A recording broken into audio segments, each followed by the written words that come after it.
చేసావా? ఎప్పుడు దాని చేసావు? బైబిల్ కోసం పఠింప శ్రేష్ఠ గ్రంథము బైబిల్, పఠింప శ్రేష్ఠ గ్రంథము బైబిల్, అనుదినం పఠించిన ప్రేమతో నడుపుడు, ఓ పఠింప శ్రేష్ఠ గ్రంథము బైబిల్. 10 నిమిషాలు దేవుడు మాట్లాడుతున్నాం. మన ప్రభుని మనం ఆరాధించక మునుపు దేవుని యొక్క మాట 10 నిమిషాలు ప్రయత్నించాలి. మన ప్రభుని మనం ఎందుకు ఆరాధించాలి? మన ప్రభుని మనం ఎందుకు పూజించాలి? మన ప్రభుని మనం ఎందుకు మ్రొక్కాలి అన్న ప్రశ్న చాలా శ్రేష్టమైనది. ఈ ప్రశ్న చాలా ప్రాముఖ్యమైనది.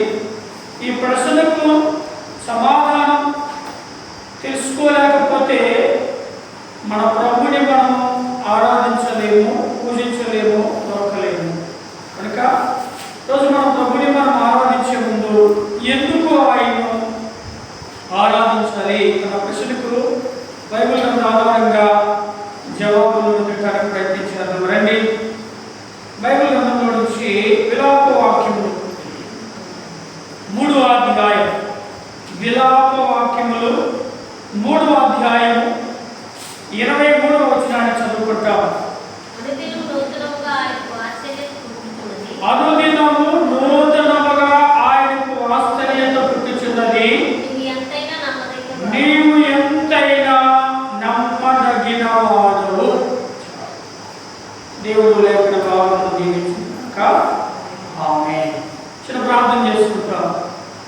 సకల ఆశీర్వాదాలకు మించిన దేవుడా మీకు స్తోత్రములు, వందనాలు. దేవా, మిమ్మల్ని ఆరాధించే ముందు దేవా, మరి విలాప వాక్యం 3వ అధ్యాయం 23వ వచనాన్ని ఆధారం చేసుకుంటూ కొంత సమయం మీ మాటలు ఆశపడుతున్నాం. దేవా, మీరు మాట్లాడి మాకు కావాల్సిన వాక్కులను అనుగ్రహించి మీ నామకే మహిమ తెచ్చుకుంటే మీ పక్షంగా నిలబడుతున్న మీ కాపుతో నింపి మీరే మీ నామ ప్రేమాన్ని కాపాడుకోమని యేసుక్రీస్తు వారి నామములో ప్రార్థిస్తున్నాం తండ్రి. ఆమేన్. ప్రథమ చదువుకుంటాం 3:23 విలాప వాక్యములు. అనుదినము నూతనముగా ఆయనకు ఆశ్చర్యత పుట్టుచున్నది, నీవు ఎంతైనా నమ్మదగిన వాడు. నీవు ఎంతైనా నమ్మదగిన వాడు.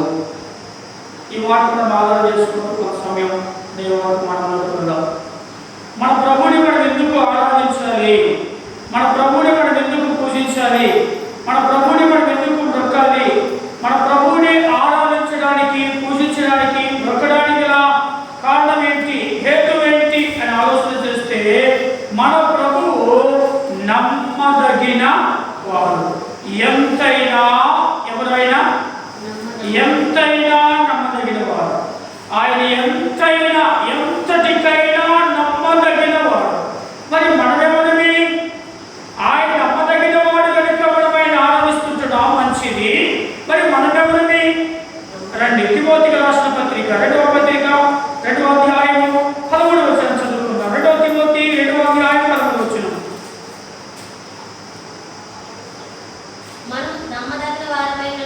మనము నమ్మదగిన వారమైనను ఆయన నమ్మదగిన వాడుగా ఉండును. ఆయన తన స్వభావములకు విరోధముగా ఏదియు చేయడు. చూడండి, చాలా స్పష్టంగా రాయబడుతుంది. మనం ఎవరిని? నమ్మదగని వారు.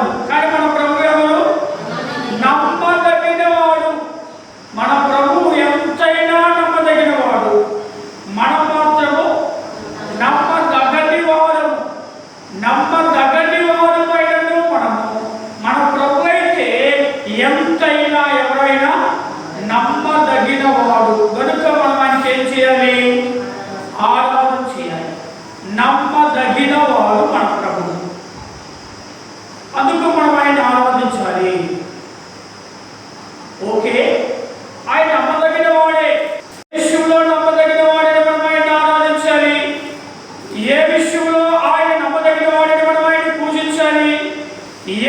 విషయంలో ఆయన నమ్మదగిన వాడైనా ఆయన మనం మొక్కాలి, ఏ విషయంలో నమ్మదగిన వాడైనా ఆయన మనం కీర్తించాలి, పూజించాలి అంటే మొట్టమొదటిగా బైబిల్ గ్రంథంలో రాయబడుతుంది. రండి, ఏ విషయంలో ఆయన నమ్మదగిన వాడు రాస్తున్నావా? ఏ విషయంలో ఆయన నమ్మదగిన వాడు అంటే రండి, యోహాను రాసిన మొదటి పత్రిక 1వ అధ్యాయం 9వ వచనం.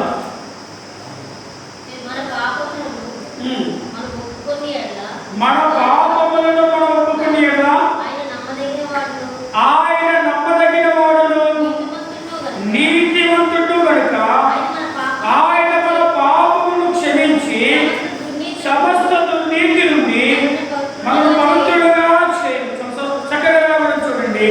మన పాపములను మనం ఒప్పుకొని ఎడల ఆయన ఎవరు? నమ్మదగిన వాడు. మరి ఏ విషయం నమ్మదగిన వాడంటే మన పాపములు క్షమించే విషయంలో ఆయన ఎవరు? నమ్మదగిన వాడు. ఏ విషయంలో నమ్మదగిన వాడు? మన పాపాలు క్షమించే విషయంలో ఆయన ఎవరు? నమ్మదగిన వాడు. నా పాపాలు క్షమిస్తాడా అంటే మన పాపాలను ఏం చేస్తాడు? క్షమిస్తాడు. మన పాపములను క్షమించే విషయంలో ఆయన ఎంతో నమ్మదగిన వాడు. మనము పాపము చేసినటువంటి వారిని, మనం పాపములో పుట్టినటువంటి వారిని, తల్లి గర్భములో పాపముగానే మనం రూపింపబడి పాపములో పుట్టి పాపములో జీవించినటువంటి వారిని. అయితే మన పాపములో పుట్టి పాపములో జీవించి పాపములోనే చనిపోతే నిత్య నాశనానికి, నిత్య నరకానికి వెళ్ళిపోసినటువంటి మనలను మన పాపములను క్షమించుట కొరకే ప్రభువైన యేసుక్రీస్తు ఈ లోకానికి వచ్చాడు కదా. ప్రభువైన యేసుక్రీస్తు ఈ లోకానికి వచ్చాడు. మరి మన పాపాలు ఎవరు క్షమిస్తారు? ఈ లోకంలో మన పాపాలు క్షమించేవారు ఎవరైనా ఉన్నారా అంటే ఈ భూలోకంలో మన పాపాలు క్షమించేవారు ఎవరు కూడా లేరు.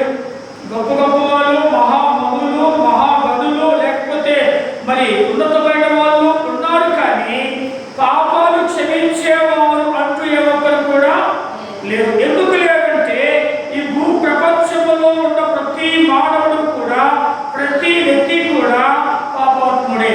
పాపములో ఉన్నవాడు, పాపములో ఉన్నవాడు ఏం చేయలేడు? క్షమించలేడు కదా. గురుడోడు గురుడోడికి ఏం చేయలేడు? త్రోవ చూపించలేడు. అలాగే పాపములో పుట్టినవాడు, పాపములో జీవించినవాడు, పాపములో ఉన్నవాడు, పాపములో ఉన్నవాడిని క్షమించలేడు, విడిపించలేడు, విమోచించలేడు. అందుకనే సృష్టికర్త అయిన దేవుడే సర్వలోకాన్ని, సర్వ ప్రపంచాన్ని, భూ గగన జల స్థలములను సృష్టించినటువంటి సృష్టికర్త అయిన దేవుడే 2025 సంవత్సరాల కిందటి లోకానికి వచ్చాడు. దేవుడిగా మానవుడిగా లోకానికి వచ్చాడు. ఎందుకు వచ్చాడు అంటే ఈ భూమి మీదకి పాపముల్లో పతనమైపోతున్న మానవుడిని, పాపముల్లో జీవించి నిత్య నాశనానికి వెళ్ళిపోవలసినటువంటి మానవుడిని, పాపముల్లో మరి జీవిస్తూ బాగుపడలేనటువంటి మానవుడిని, పాపముతో పట్టబడిన మానవుడిని పాపము నుంచి విడిపించి విమోచించి క్షమించిన కొరకు లోకానికి వచ్చాడు. మనం చూస్తాం దేవుని యొక్క వాక్యంలో మత్తయి సువార్త 9వ అధ్యాయము 6వ వచనంలో. మత్తయి సువార్త 9వ అధ్యాయము 6వ వచనం. అయినను పాపములను క్షమించుటకు భూమి మీద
మనం ఆయన్ని ఆరాధించబోతులమై ఉన్నాం. ఇది మొదటిగా.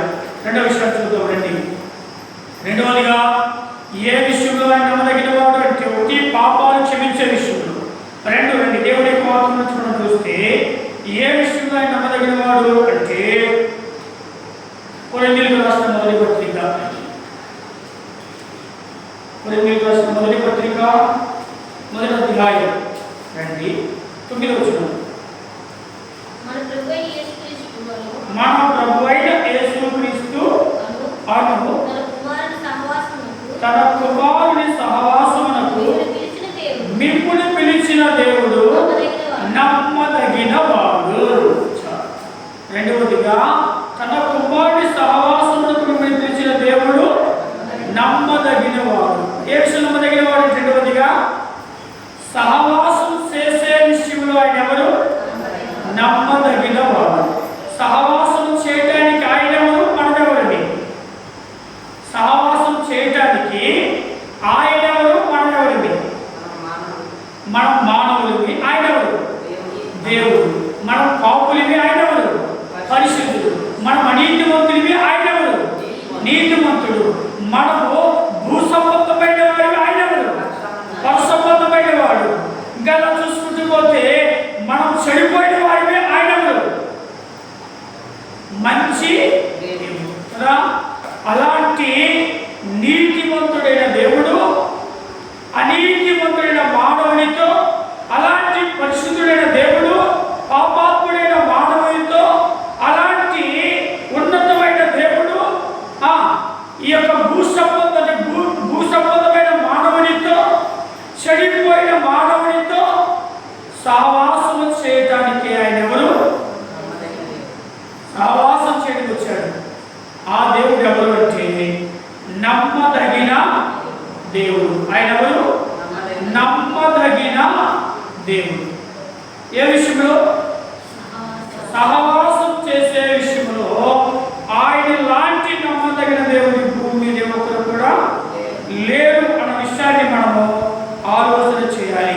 పాపాత్ములైన మానవునితో, పాపాత్ముడైన వ్యక్తితో, మనతో సహవాసం చేయడానికి ఆయన ఈ లోకానికి వచ్చాడు. చూడండి, దేవదూతలతో కూడా ఆయన ఇచ్చిన సహవాసము ఎంత గొప్ప దేవుడు. చూడండి, దేవదూతలతో కాదు, దేవదూతలతో సహవాసం కాదు, కానీ పాపాత్ముడైన మానవునితో సహవాసం చేయవచ్చు. అందుకే మనం 3వ అధ్యాయం ఆదికాండం ఉంటుంది కదా, ఏముంటుంది అంటే ఆదాము అవ్వలతో సహవాసం చేయడానికి ఎప్పుడు వచ్చాడు? ఆయన ఎప్పుడు వచ్చాడు? చల్ల పూటగా వచ్చాడు. ఎందుకు వారితో సహవాసం చేయడానికి. ఎప్పుడైతే దేవుడు మానవుడితో సహవాసం చేయడానికి ఇష్టపడుతూ వచ్చాడో, సహవాసం చేశాడో, దేవుడు మానవుడితో సహవాసం చేసినంత వరకు వారికి కష్టము, బాధ, చెమట, దుఃఖము, వేదన, శాపము అంటే వారికి తెలియలే. ఎప్పుడైతే ఆదాము అవ్వలు దేవుడి సహవాసాన్ని కాకుండా సహవాసం మార్చాడో వారి జీవితం ఎంతో నష్టం. అందుకే అంటున్నాడు. అప్పుడు ఏమన్నాడంటే 3వ అధ్యాయం అంటాడు, ఆదికాండం 3వ అధ్యాయంలో 9వ వచనం అనుకుంటా. ఏమంటాడంటే ఆదామా నీవు ఎక్కడ? ఎందుకు అడిగాడు ఆదాముని? ఆదాము దేవుడు ఎందుకు అడిగాడు? సహవాసం చేయటానికి కదా. ఇంతవరకు నాతో సహవాసం చేశాడు ఆదాము. ఇప్పుడు ఆదాము నీకు ఎక్కడ నాతో సహవాసం చేయాల్సిన టైం వచ్చింది కదా, సమయం వచ్చింది కదా, నాతో సహవాసం చేయకుండా నువ్వు ఎక్కడున్నావు? ఆదామా నీవు ఎక్కడ? ప్రాముఖ్యంగా దేవుడు కూడా పరిశుద్ధుడైన దేవుడు పాపాత్ముడైన మానవుడితో, పరలోకమందున్న దేవుడు భూమి మీద మానవుడితో సహవాసం చేయడానికి భూమి మీదకి మనుష్య కుమారుడిగా వచ్చాడు. కనుక మనం చెడిపోయాం, పాడైపోయాం, పాపులమైపోయాం, నిత్య నాశనానికి చేరువైపోయాం. అయినా మనతో సహవాసం చేయడానికి వచ్చాడు అంటే ఆయన ఎవరు? ఎవరైనా నమ్మదగిన వాడు. ఎవరైనా నమ్మదగిన వాడు. మనం చెడిపోయామని తెలుసు, పాడైపోయామని తెలుసు, పాపులుగా మారిపోయామని తెలుసు, ఆజ్ఞను అతిక్రమించామని తెలుసు, అయినా మనతో సహవాసం చేయడానికి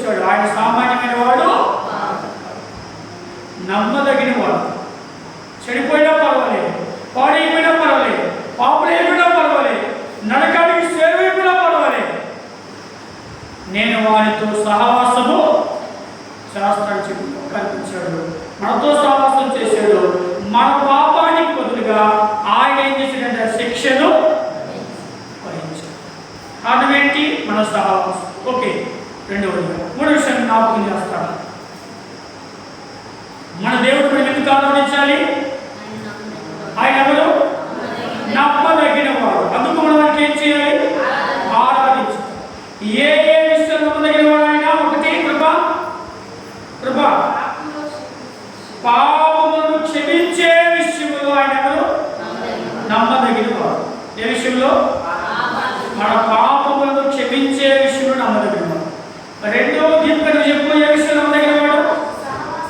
సహవాసం చేసే విషయంలో ఎవరు? నమ్మదగిన వాడు. మూడు రండి దేవుని యొక్క వాక్యం చూద్దాం. జస్టిన్ రాసిన పత్రిక, రెండవ పత్రిక,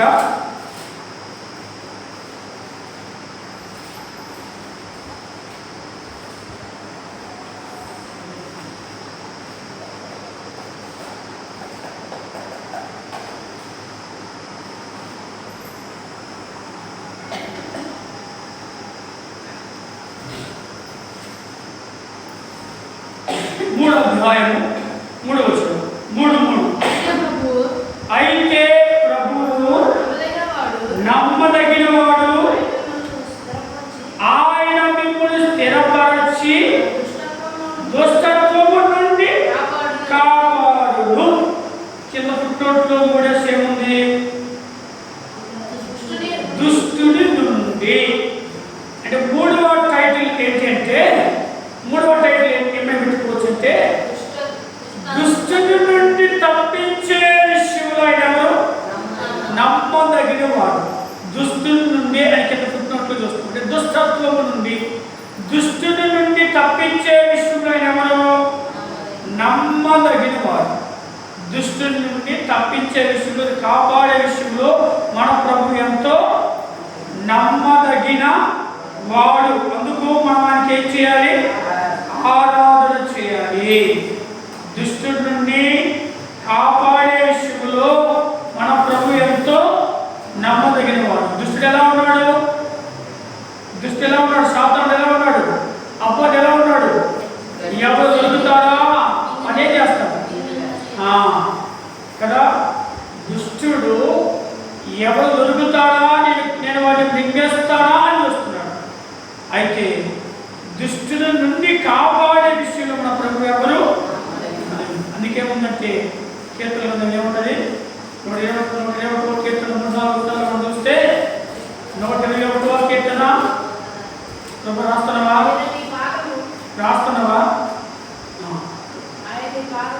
ఆయన పాదములను కురుకడు, ఇశ్రాయేలు కాపాడువాడు కురుకడు. చాలు. ఇక్కడ చూసినట్లయితే దుష్టుడు ఎలా ఉన్నాడంటే ఎప్పుడు కురుకుతాడా, నిద్రపోతాడా నేనేం చేస్తాను ఈ వ్యక్తిని నాశనం చేస్తానని చూస్తున్నాడు. కానీ మనల్ని కాపాడే దేవుడు మాత్రం ఏం చేస్తాడు? కురుకక నిద్రపోకుండా మనల్ని కాపాడుతున్నాడు. ఇందులో మంచి మాట ఉంటుంది. యెషయా గ్రంథం 27వ అధ్యాయం, యెషయా గ్రంథం 27వ అధ్యాయం 3వ వచనం.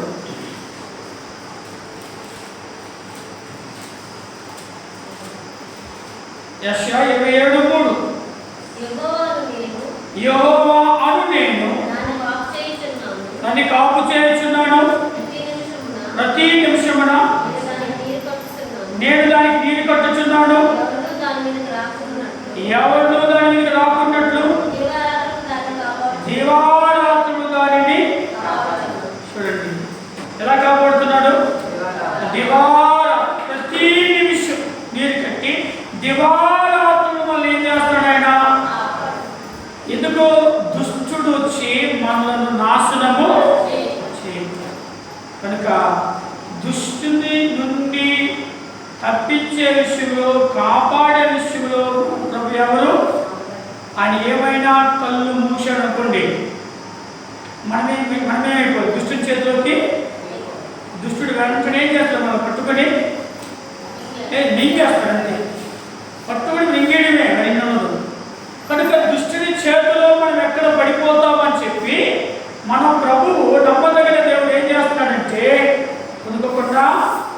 తప్పిపోకుండా మనల్ని ఏం చేస్తున్నాడు? కాపాడుతూ. ఆ విషయంలో ఎంతో నమ్మదగిన వాడు కదా. ఆయన నమ్మని వాడైతే ఈరోజు మనం ఉండేవాళ్ళని కాదు. ఏనాడు దుష్టుని చేతికి ఏమైపోవాలి? మనము చిక్కిపోవాలి. దుష్టుని చేతిలో చిక్కిపోవాలి. ఏనాడు దుష్టుని చేతిలో చిక్కిపోకుండా ఉన్నామంటే మనం నమ్మదగిన దేవుడు మనల్ని ఏం చేస్తున్నాడు? దుష్టుని చేతి నుంచి మనల్ని కాపాడుతున్నాడు. ఓకే, ఈ 4 విషయాలు చూద్దాం. 4వదిగా మనం ఎందుకు ఆరాధించాలి అంటే మన ప్రభు ఎంతైనా ఎవరు? నమ్మదగిన వాడు. అందుకు మనం ఏం చేయాలి? ఆరాధించాలి. ఏ విషయం నమ్మదగిన వాడు అంటే దిలీపు మొదటిగా మన పాపాలు క్షమించే విషయం. 2 కృప, సహవాసం చేసే విషయం. 3 తెలియదా? 3 దుష్టుల నుండి కాపాడే విషయంలో ఎవరు? నమ్మదగిన వాడు. ఓకే, 4 ఏ విషయంలో నమ్మదగిన వాడిని మనం ప్రభుని ఆరాధించాలి, పూజించాలి, నొక్కాలి అంటే హెబ్రీయులకు రాసిన పత్రిక హెబ్రీ పత్రిక 11వ అధ్యాయము 11వ వచనం. విశ్వాసమును బట్టి వాగ్దానం చేసిన వాడు నమ్మదగిన వాడిని ఎంచుకొనెను గనుక తాను వయస్సు గతించినదైనను గర్భము ధరించుటకు శక్తి పొందెను. చూడండి, వాగ్దానం చేసిన వాడు ఎవరు? నమ్మదగిన వాడు. అంటే 4వ టైటిల్ ఏమని పెట్టచ్చు అంటే ఏమని పెట్టచ్చు? 4వ టైటిల్ ఏ విషయంలో నమ్మదగిన వాడు ఆయన? ఏ విషయంలో నమ్మదగిన వాడు ఆయన? 4 మనకిచ్చిన వాగ్దానం నెరవేర్చే విషయంలో ఆయన ఎవరు? చూడండి, చాలా వయసు అయిపోయింది, ముసలితనం వచ్చేసింది, పిల్లలు లేరు. దేవుడు ఏం చేశాడు? 75 సంవత్సరాలకి ఏం చేశాడు దేవుడు? ఆ సారాకి 70 సంవత్సరాలకి ఏం చేశాడు దేవుడు? సారాకి వాగ్దానం చేశాడు. ఆదికాండం 15వ అధ్యాయంలో వాగ్దానం చేశాడు కదా. వాగ్దానం చేశాడు. వాగ్దానం చేసిన దేవుడు ఏం చేశాడంటే వాగ్దానాన్ని అవునన్నట్టుగా ఏం చేశాడు? ఆయన నెరవేర్చాడు. అందుకని ఏమయ్యాడు? నమ్మదగిన దేవుడు అయ్యాడు, నమ్మదగిన వాడు అయ్యాడు. నమ్మదగిన వాడు అవుతాడా? అవును. అంటే వయసు గతించిన, ముసలితనం వచ్చేసిన, మరి గర్భసంచి మరి ఊడిపోయిన ఆమె వాగ్దానం చేసే విషయంలో మన దేవుడు ఎవరు అంటే నమ్మదగిన చేసిన వాగ్దాన్ని ఏం చేయలేనా? చేసిన వాగ్దానం మర్చిపోయాడా? తప్పిపోయాడా? లేదు. కనుక చేసిన వాగ్దానం అక్షరాన్ని నెరవేర్చాడు. కనుక మనకిచ్చిన వాగ్దానం విషయంలో మన ప్రభు ఎవరంటే దిలీపు దేవుడు మనకు ఇచ్చిన వాగ్దానం విషయంలో మన ప్రభు ఎవరు అంటే నమ్మదగిన కదా. మన జీవితంలో ఎన్నో వాగ్దానం చేశాడు కదా. ఆరోగ్యం బాగలేకపోతే స్వస్థపరిచేవాడు నేనే అన్నాడు కదా. మనము దుఃఖంలో ఉంటే ఎవరు వాగ్దానం చేశాడు మనకు కదా. మనం ఎన్నో పరిస్థితుల్లో లేకపోతే మనం ఎన్నో కష్టాలు, ఎన్నో శ్రమలు, ఎన్నో బాధలు ఉంటే దేవుడు మనకి ప్రతిరోజు తన వాగ్దానాలు ఏం చేస్తున్నాడు? ఆదరిస్తున్నాడు, ధైర్యపరుస్తున్నాడు, బలపరుస్తున్నాడు, భద్రపరుస్తున్నాడు. ఎన్నో మనకిచ్చిన వాగ్దానాలన్నీ మనకి ఏం చేశాడు? ఆయన అక్షరాలా నెరవేరుస్తూ వచ్చు కదా. ఎంత నమ్మదగిన దేవుడు అంటే చాలా నమ్మదగిన దేవుడు. అందుకు మన ప్రభువుని మనం ఏం చేయాలి? ఆరాధించాలి. వాగ్దానం చేసే విషయంలో ఆయన మనకి ఇచ్చిన వాగ్దానం నెరవేర్చే విషయంలో ఆయన ఎవరు? అదే మనకిచ్చిన వాగ్దానం విషయంలో ఆయన ఎవరు? నెరవేర్చే విషయంలో నమ్మదగిన వాడు. వాగ్దానం నెరవేర్చే విషయంలో నమ్మదగినవాడు. అందుకు మనం మనకి ఏం చేయాలి? ఆరాధించాలి. చివరి విషయం చూపించి ముగించేస్తాం. రండి, మన ప్రభువుని మనం ఎందుకు ఆరాధించాలి? నా వైపు ఉండాలి దృష్టి, అటు కాదు, నా వైపు ఉండాలి. మన ప్రభువుని మనం ఎందుకు ఆరాధించాలి? ఆయన ఎవరో కృప నమ్మదగిన దేవుడు. ఏ విషయంలో? ఒకటి, మన పాపాలు క్షమించే విషయంలో. రెండు, సాహసం చేసే విషయంలో. మూడు, దుష్టుని తప్పి కాపాడే విషయంలో. నాలుగు, నెరవేర్చే విషయంలో.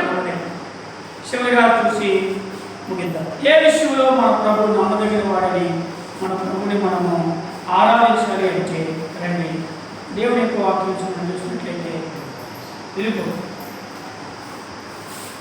లైన్ తెలుగుతాడు ఉందా?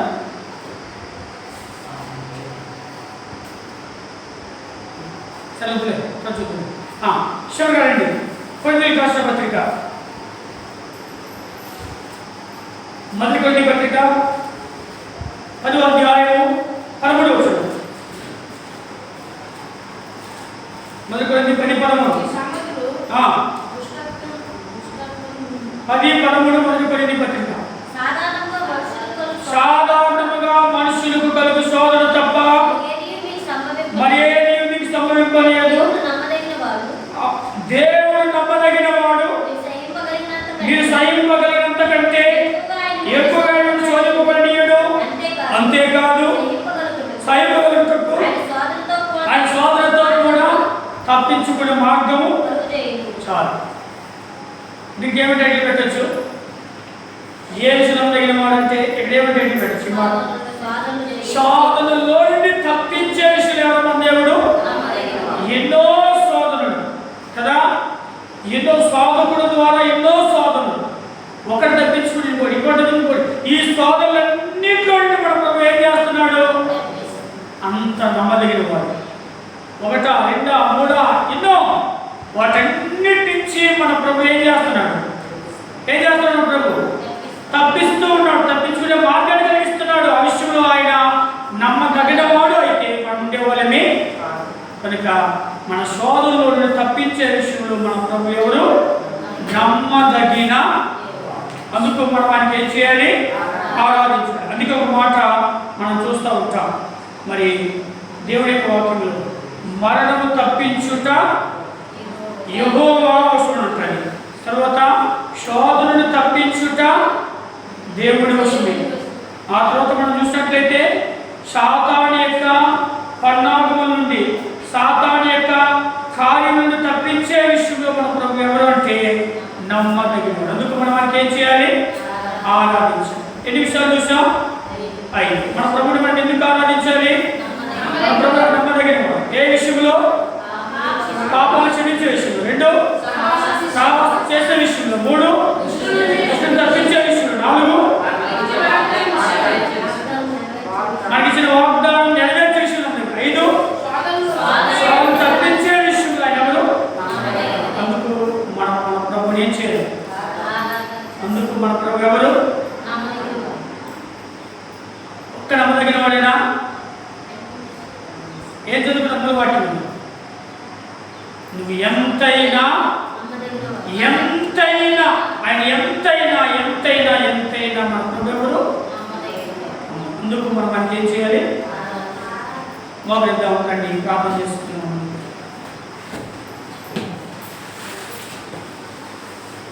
ప్రార్థన చేసుకుంటాం. సర్వాధికారి వందనాలు, సృష్టికర్తమైన మా ప్రభువా,